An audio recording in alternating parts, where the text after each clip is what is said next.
2,000 yards, and he got it on a 2-yard carry. He needed to. He got to.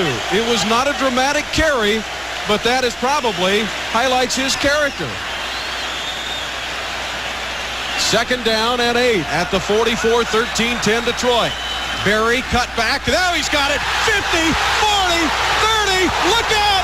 Right side 20, 15 to the 10, to the 5. He's well over 2,000 now. Holy mackerel. Aaron Glenn on the stop. Heck, who knows? He might catch Nickerson before it's all over. Holy mackerel. He was big for that phrase, or still is. Holy, because he's still doing it. He's still doing it. Yeah, he's fantastic. You know, I love Mark Champion. I guess Barry Sanders would be, you know, my favorite athlete. And, you know, we get opportunities, you know, in the industry to walk by professional athletes from time to time. It's not like, you know, we ever chat with them or anything like that. And, you know, Barry Sanders is the only one that ever made me even the least bit, you know, nervous or starstruck or, you know, whatever you want to call it.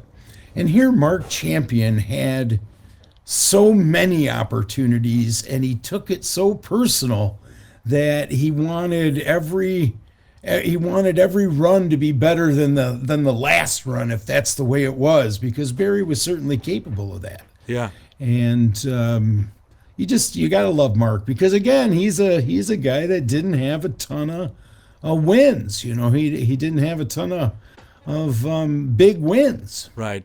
Well, he had Barry. He had Barry. Well, absolutely. Much like Frank Beckman Barry was calling the Lions during the Billy Sims days, Mark Champion was doing it during the Barry days. Well, and it's so funny because Barry replays are so famous. You know, there's so many of them. Everybody's got a top 10, and everybody goes to Mark Champion's highlights. You know, yeah. So you hear his voice all the time. You know, Barry at the 5. Well, for me, what I remember about Mark Champion was Scott Mitchell's second or third year, and I think we were playing Cincinnati, and I heard. And I can't find this footage, so I can neither confirm or deny that this even happened. But in my head, in history books, this is how it went. Mitchell drops back to pass, throws it up. Oh, God, intercepted.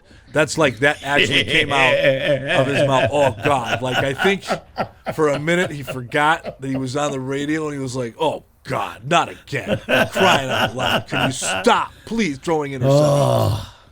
But I love when announcers, when they give you that. Well, that's, you know, my point, I guess I'm making with how bad the Lions were ultimately was, you know, he'd have to go from 0 to 60. He'd have to go from, oh, God, to, you know, oh, my God, could you just see what Barry did? You know, he made a move Mikhail Baryshnikov couldn't make, you know, and he was, you know, famous for things like that. So I love Mark Champion. I think Dan Miller had a rough gig, and he's done fantastic. So